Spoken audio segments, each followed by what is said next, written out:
agriculture. It's the economic engine that drives this region. On this episode of Valley's Gold, we're going to give you an eyeful of potatoes combined with wheat. I hope you'll join me, Ryan Jacobson, on this adventure.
Valley's Gold is produced through a partnership between the Fresno County Farm Bureau and Valley PBS.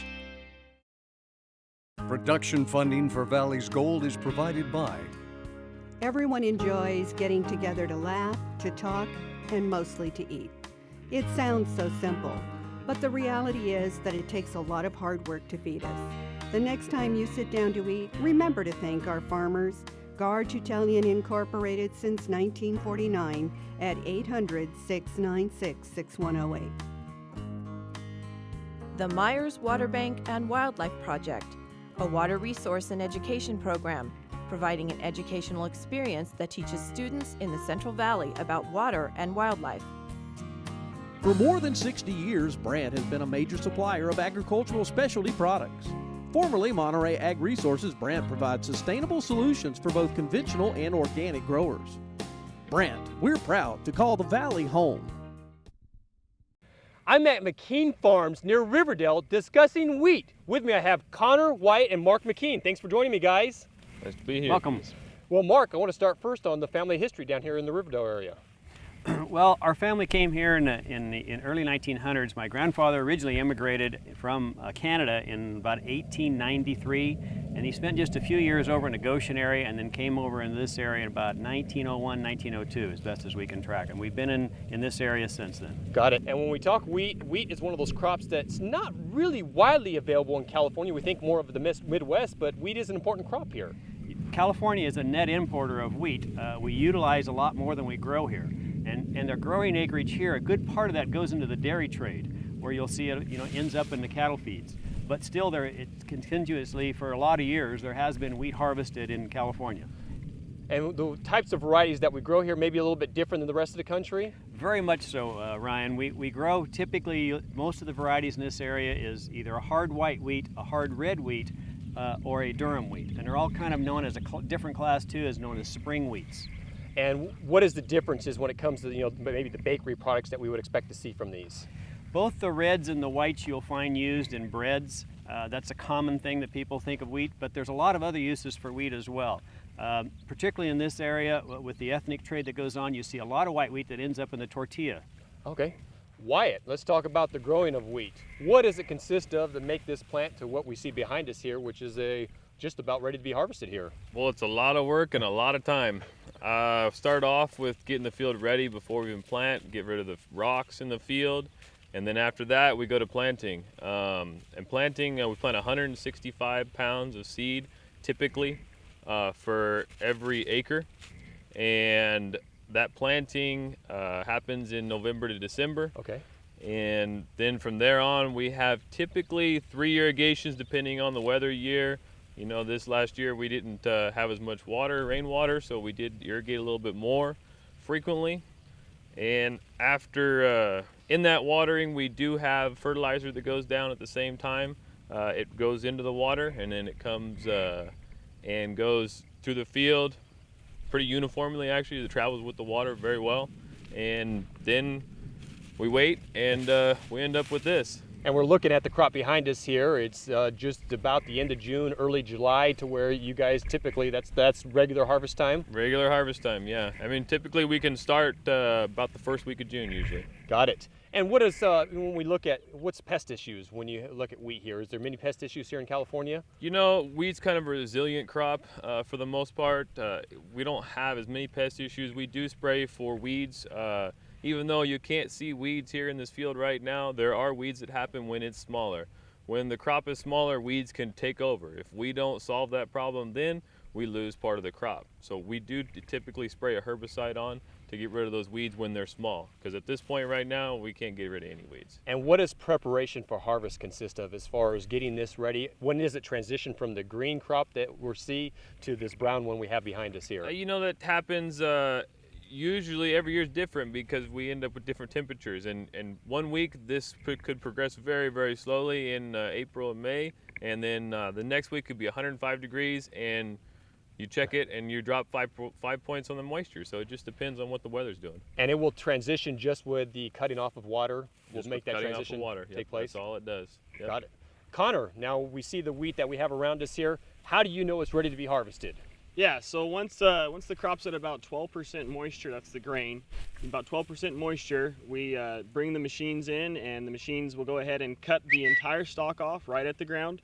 It pulls all of the straw and the wheat in, and as soon as it pulls it in, it threshes it up, and that's what a combine is the combination of a cutting device and a threshing device. And once it's threshed, it separates the chaff, which is all the small dust, and the straw, and the seeds themselves, the actual wheat. So once the grain is separated, the grain goes up into the grain tank and then off into a truck to go off to the market, and the straw is left behind in the field, and the straw is baled and usually used in local dairies. So really nothing's going to waste on the plant we see here. Not at all. And so it's a feed stuff that's able to just be cycled in with everything else that goes to a dairy cow. Exactly. Got exactly. it. And as far as the actual, we saw the seed, and what do you expect as far as, if we take one of these off here, we can actually see the seeds here coming off, but they come off relatively easy. I mean, in the machine. I mean, is there any worries about what are some of the concerns during harvest time? It depends. It depends on the moisture as well as the type of wheat that you are harvesting. And then also, more than anything, there's just each machine needs to be adjusted pretty much constantly to figure out exactly the most efficient and the best way to harvest it, i.e. Minimizing trash, maximizing the grain going into the tank. And Connor, you have some high-tech equipment that helps you harvest this. Yeah, so up in the machines themselves, they have a combination of sensors as well as a screen, and we are collecting data as we go through the field. So as the machine is harvesting and bringing in the grain, it is essentially weighing it and letting us know what areas are yielding better or worse. And from that data, we can actually compile that on some specialized software we have, and then utilize that in the coming years in wheat or even a different crop such as cotton or another rotation, and change application rates such as seeding and fertilizer, and even sometimes irrigation. Wow. And Mark, this particular field here, when harvest is completed, what will go back into, and how often will you have wheat out in this field? We tend to have a pretty strict rotation on most of our fields, and this particular field next year, for example, will go to cotton. The grain we use, even though most of the grain is all harvested off, obviously all the grain is harvested off, we take the straw off, but there's still a good amount of residue that's left here, and that is really important to us to try to put back into the soil to help build the soil back up for next year's crop. And we try to continuously rotate crops because each crop will leave a little different kind of a residue in the field that helps with the next succeeding crop, and also helps to fight some diseases as well. Got it. Okay. Well, Mark, Connor, Wyatt, thank you guys so much for this information. I learned a whole lot more about the California wheat plant. Thank you. You're welcome. Thanks for You're coming welcome, out. Ryan.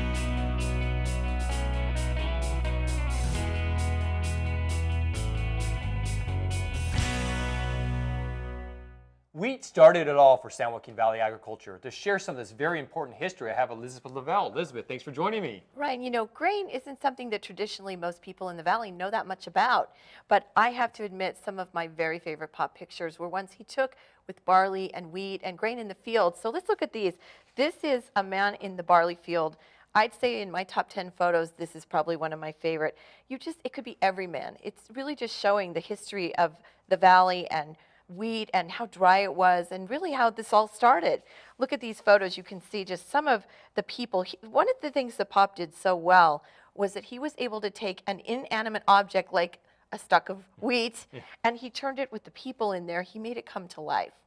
But Anthony Easterby was hired by his friend Moses Church to oversee wheat planting on his Easterby Rancho in 1869. And really the very first wheat crop that was recorded was before Fresno County even became a county in 1852.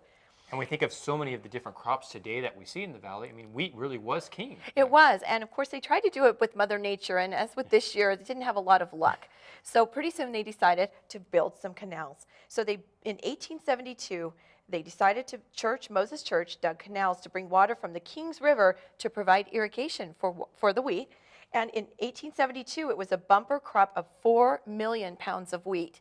When we talk about these numbers, it seems almost inexplicable that they could do that much out there. And the two men established the Fresno Canal and Irrigation Company, and this led to the possibility of making the area into this agricultural paradise that we know it is today, although this year might be a little bit of an exception. And one of the other things that was so critical about wheat and our own farmers, and this is kind of true across the board. So the guys would go out in the field and they would try and do 10 different crews and all different things, and they figured out, okay, let's try and make this into one machine so that it would cut and bag all at the same time. Everywhere we go on Valley's Gold, we kind of see the descendants, the children of all of these early people that were out here trying to make agricultural equipment because they combined it. Yeah. And so now you see the people out there on a wheat combine. Absolutely. There are many familiar names that can be traced back to wheat in the valley, but two are particularly prominent in Fresno County. Thomas Law Reed began growing wheat at his farm near Smith's Ferry in 1884, and he kept purchasing more land, which he planted in wheat and then later in vineyards, and became known as one of the largest wheat growers in California. And of course, that later became the town of Reedley. Yep.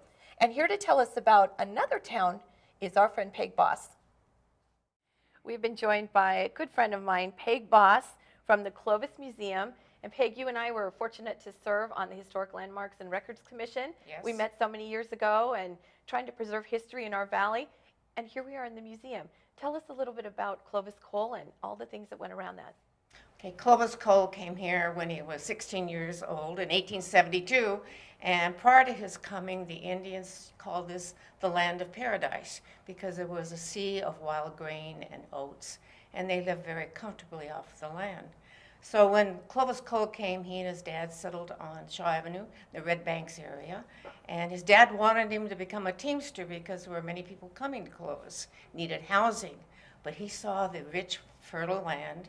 And by 1880s, he was the wheat king of the United States. He leased and owned over 50,000 acres. Wow.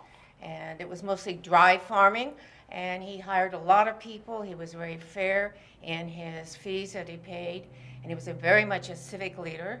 In 1891, Marcus Pulaski came here, and we needed a railroad to ship out the product, the wheat, and also the cattle and sheep there. And so that began a worldwide transportation of our product here. Clovis Cole suffered a drought. In 1893, he stopped being a rancher in the area. We're in a drought now, and it's extremely serious. So history repeats itself. And how did Clovis get its name? Well, Clovis Cole and his wife Elizabeth in 1891 sold a square acre of land east of Clovis Avenue to Marcus Pulaski, and they named the depot Clovis after Clovis Cole. And so when we incorporated in 1912, they kept the name. So we're very proud of it. It's still basically agricultural. The early day pioneer families that came and worked with Clovis Cole are still very visible and active in our community. Peg, what else can you see here at the museum? Well, we begin with our local Indians, the Yokuts, and some of our western Indian tribes. We have a piece of the flume that came to Clovis in 1893, gave us 400 jobs, and we were Milltown until 1925. We have over 480 album families that are in Clovis, and we record, and the DVDs are available for people to look at the history. We have a veterans room that we've dedicated to our 53 men that we've lost since World War I. And we also have an eclectic room stating going back to 1860s at Millerton on through the 1920s here. And where are you located, Peg? We're at the corner of 4th and Pulaski, right in Old Town Clovis.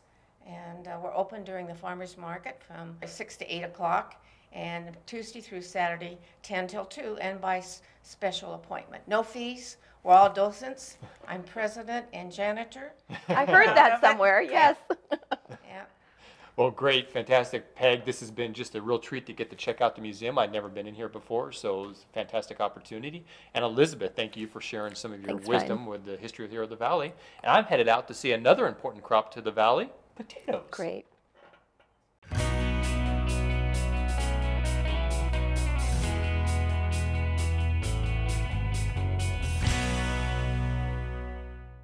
I'm in the heart of Kern County at the Buttonwillow Land and Cattle Company to learn about potatoes. With me I have partners Todd Tracy and Jason Selvage. Thanks for joining me, guys. Sure. Thanks for having us. Well, first off, I want to start with probably one of the most incredible histories I've seen all across the valley here. You guys have been around a long time. Let's start with you, Todd. Since 1862, so 152 years. 152 years. That's incredible. So you guys were here not long after California became a state. Just about, yeah. So talk about how it started, and you are now the 5th generation on this farm? Jason and I are part of the 5th generation. I believe the family came out in the gold rush years ago and probably not successful, and migrated down here and became cattle ranchers and evolved years later into farming. Great. And still here today. Still here today. Great. Okay, so we're here today to talk about potatoes, and it's quite honestly a crop that most folks don't even probably realize is grown here in the valley. There's not a lot of acres of potatoes left in California. But the ones we're looking here behind us are ones that we're in the middle of right about May right now, and through May through, you said July, August? Yeah, 1st of August, yeah. You'll be actually harvesting these crops. So let's begin with the process of how do you start a potato? Well, potatoes are planted from potatoes. There is no such thing as potato seed, but that's what we call seed potatoes. So you're actually buying loads of actual potatoes that come mostly from out of state, and that they're grown special to be for seed, and they're very disease-free, and a lot of testing done to them and things to make sure of that. And then we buy them and we store them here for a little while and cut them up and put them in the ground. And then from the time that they go actually into the ground, I mean, the potato actually sprouts pretty quickly. I mean, these behind us here are actually been on the ground only a short time, correct? Well, yeah, these are about, these are probably in the realm of 80 days old now. 80 days old, 80, okay. 85 days old.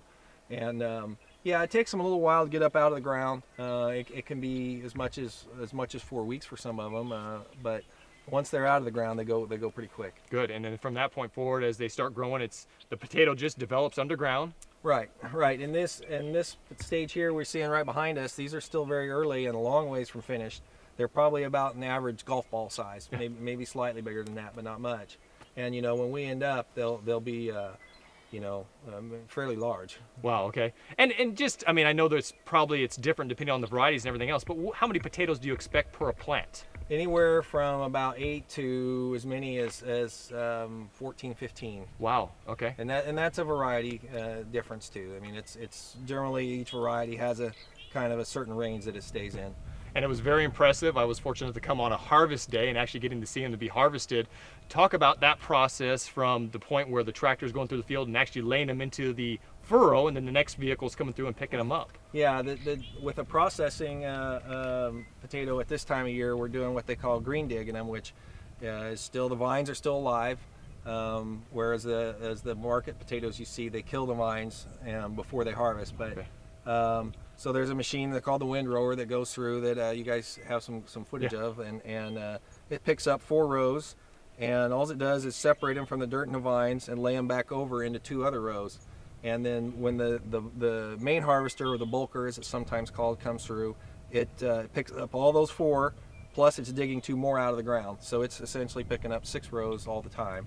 And then they go into the trucks and come to the shed. And come to the shed, and then the shed is it's a simple processing. It goes through pretty quickly. You wash them, make sure you're getting all the dirt off. Yeah, this is a little bit more simplistic than some operations, but for Frito-Lay and In-N-Out Burger and the customers we have, all we're doing is culling out bad potatoes for various reasons, eliminating any that are too small to sell.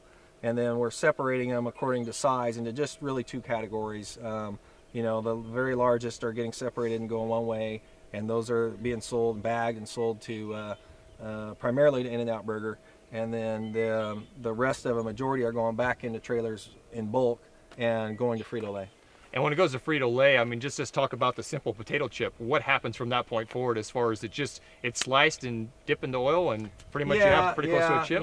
They have a lot of high-tech machinery over there, but in reality, it's a simple process. But in a way, they're peeling it. What little skin there are on these potatoes, they peel it off, wash it, of course, and then they slice it, and then it's straight into the fryer. It's highly automated over there, of course, with the amount of potatoes they run. This local plant here by Bakersfield runs roughly 500,000 pounds of potatoes a day. Wow. So. And then Todd, we talk about this crop we see behind us and all the potato fields. It's not just this one crop. You're going to go immediately in with another crop. Correct.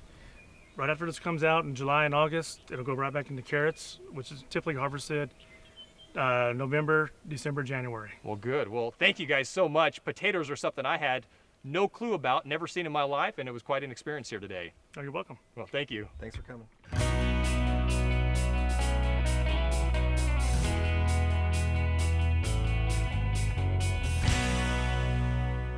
I'm at the Valley Lavash Baking Company in downtown Fresno, and with me I have third-generation owner Agnes Sagatelian. Thanks for joining me, Agnes. Thank you. Well, start with the wonderful, bright history on this company here.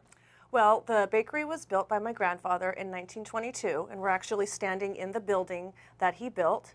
And he had come from Armenia to this country, and he was a baker in his native Armenia. So that's what he knew how to do. That was his trade. He built the bakery and lived right next door in the family home. So he lived and worked here in downtown Fresno, and then started making his wonderful breads here for the Valley. And he was really here, ground zero of where downtown Fresno was. I mean, this was the hub of what we thought of downtown Fresno. Absolutely. Back then, it was the church and the bakery and beautiful neighborhood homes. Now, a lot of those homes are gone, but the bakery and the church are still standing here. And it's so wonderful. You got so many, what I consider to be unique products to the Valley here. These Armenian specialty foods. Talk about, I want to know, like your grandfather, this was a lot of the same stuff that he was baking back then, and I'm sure you guys have a new flavor as far as what you offer today. Yeah, you know, we make the traditional Armenian breads. So the pita, which is a soft loaf bread, that was his own creation when he came to this country. He wanted to make a new bread to commemorate his new life, so he made the pita bread, and it's just a wonderful loaf bread which is made here fresh every day from scratch by hand. And then we also make the Lavash cracker breads. And Lavash is a name for a thin, crisp, cracker-type bread. And that is what is sold all throughout the United States. So about 95% of our Lavash business does go out of Fresno, but we still make that here daily to be sold in our retail store as well. And that's one of those wonderful things is it's made right here in Fresno. And It so is. we're spoiled because you can actually come to your storefront here in downtown Fresno and actually pick it up straight from you. Absolutely, yeah, we do sell it here in the store, and then locally we also sell it in stores like Save Mart and the Meat Market, and then also the Market, which is over at Herndon and West. Now talk about the baking process. What does it take to make these special crackers here? Well, everything starts out in our large mixer, and we mix several 600-pound doughs throughout the day. And so the dough gets, all the ingredients get mixed. So it's flour and sugar and water and yeast and salt gets mixed, and then it gets put onto a large table. And what they'll do is they will take off chunks of the dough and they'll put it into what we call the hopper. And then it gets taken through an extruder, so it gets flattened out. The dough gets flattened out. It will continue to go through a series of rollers, which act like large rolling pins, and they just slowly flatten out the dough. And then at one point, the bread takes, literally it takes a turn. So you can kind of compare that to when pizza, you see people making pizza dough and then they flip the dough. That gives it strength. So it takes a turn, and then it continues to go through a few more gauge rollers to get even thinner. And then by the time it gets to the last roller, it's at the ideal weight that it needs to be, and then it will go through the cutter. depending on what we're running that day, depends on which shape cutter we put on. Okay. Then it will go through a sprayer, and then it will go through a seeder. All of our products have sesame seeds sprinkled on top of them. And at that point, it's ready to go back into the oven, and it will go through an 80-foot oven at a very fast and hot temperature. And then just in a couple minutes, it comes out the other end completely baked, a beautiful finished product. It will then go through a metal detector to make sure that there's nothing wrong with the product, and then it will get either packed by hand or it will be bulked off, which is what we're doing today. And talk about the crackers. I mean, I think they probably go with just about anything you would assume crackers to go with, but is there any specialty or favorites of yours? You know, our most popular item is the heart-shaped cracker. You know, the large, round, traditional 15-inch is really what started everything, but the hearts are our signature item, and those go great with dips and cheeses and spreads, and they're great for wine tasting and great for entertaining. Well, Agnes, thank you for the wonderful tour here at your bakery. It was one of those things, I've driven by this place my whole life and never had the opportunity to stop in, but I've really enjoyed your fabulous products over the years. Great, thank you. And I hope all of you will join me next time for more Valley's Gold.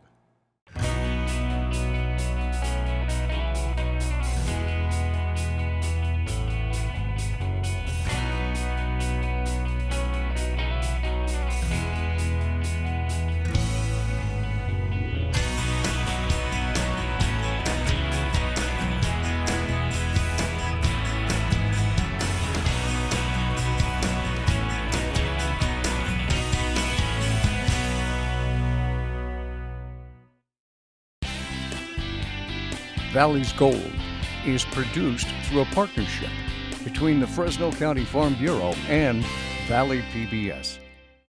Production funding for Valley's Gold is provided by Everyone enjoys getting together to laugh, to talk, and mostly to eat. It sounds so simple, but the reality is that it takes a lot of hard work to feed us. The next time you sit down to eat, remember to thank our farmers.